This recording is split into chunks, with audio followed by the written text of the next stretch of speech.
Hello, doctor. Good morning, good afternoon, or good night. This is Astro J. Mauricio reporting on my microeconomics project. I am sorry that I am turning this in late. I had a lot of stuff to do, but let's just focus on the topic.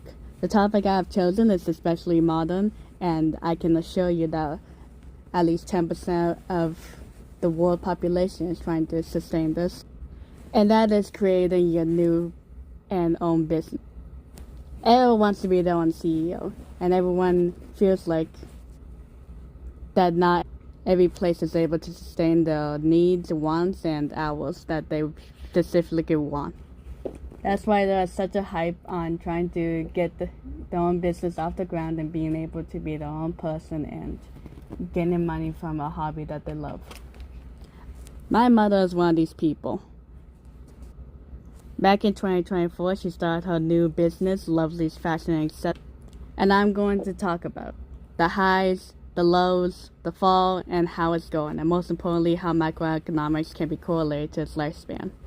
My mom is a wonderful woman. She's kind, funny, can work well, and most importantly, hard worker and very creative.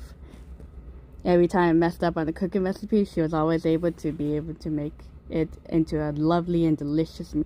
She had a job in which she hated, forced to wake up at 5 in the morning just to work 8 grueling hours in a factory packaging fashion. Eventually, she got inspired by the fashion industry, and after being let go after arguments over unfair pay, her husband convinced her to take a shot in developing her own and unique business, a fashion business, to rival her own job. Nowadays, it supplies and delivers flower bouquets, candy baskets, and creative outlook. However, that is currently what it is today. The development to this stage was a turbo.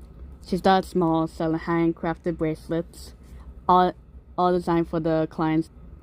I remember hearing her up at 12 in the morning, cutting and snipping and twirling around those nylon ropes to make a fabulous and lovely bracelet. Sometimes my sister would sneak in and steal some of them when she wasn't looking. Clients loved her new bracelets, and after a while, she had enough money to be able to rent a place in the flea market.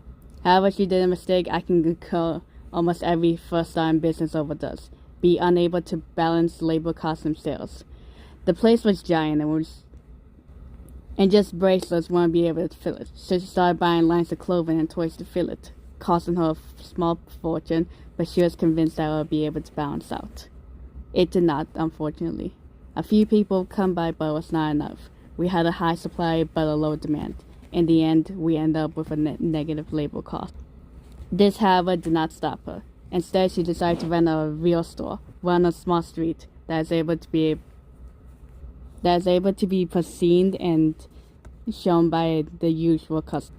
However, it was one that had to be able to also compete with other businesses, ones that have been around for years or even decades, with flashy advertisements and a long list of improvements. This is a prime example of an imperfect competition, a competition that makes any rival business seem underwhelming. We managed for the first 2 months, selling lots of clothes, bracelets, and the likes, and we even made a positive net for some months. However, good things must have an ending. We struggled. In my life, I watched things go well, then hard, then the store felt abandoned. I remember tagging along with her and spending 6 to 7 hours just sitting in the lonely store, seeing people walk in and out of the other stores, feeling like maybe we did something wrong. It was heartbreaking, especially seeing my mom, seeing a woman just trying to supply with a large amount, burn her heart and soul into bracelets and bouquets, and the demand would never be able to meet. After a tumultuous Leo, we eventually had to shut the store down as we could not afford the rent anymore. It was sad having to take down all her works and the clothes and the toys. I was saddened. Driving past the store showing the spring collections, that's how I knew it was an imperfect competition. We didn't have the experience that the other stores, nor did we have any experience, nor did we even have the price advantage. We were small compared to these other businesses. However, we did not give up. Her business did not end.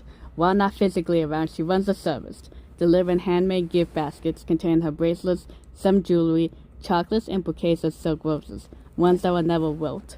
which is, in my opinion, a lot more better. They are beautiful and very big, giving you your money's worth. It's even more better since we don't have to pay rent for a large tenant, which means that any payment is basically a free net positive, and we are able to do it in our free time. Sort of like how DoorDash workers can pick their own hours, and also get lots of tips. I prefer it this way, even if it means that we don't have a public setting and a place to mess around with. My mom is still trying to do her business and is still working on being improved. Currently, we are trying to start an online store where users can make and design their own t-shirts, hats, and more. All I can ask for my mom is that I hope it goes well for her, because she is a lovely person, and I need everybody to support just how this lovely little woman. So here in my mother's story, what new aspiring business owners should be on the lookout for? Well, for starters, and the most important thing, is to start small, then gradually increase your speed. If you start off with a large environment and barely any support, then everything will seem like a net loss. Start small, then gradually create a fan base, and then be able to support a place that you can rent out and be able to do more. Also, be certain that you have a follow-up plan, as sometimes things do not work out for you. I hope you enjoyed this little video recording. I am sorry that it took so long. I wish you a good evening, good morning, good afternoon, or good night.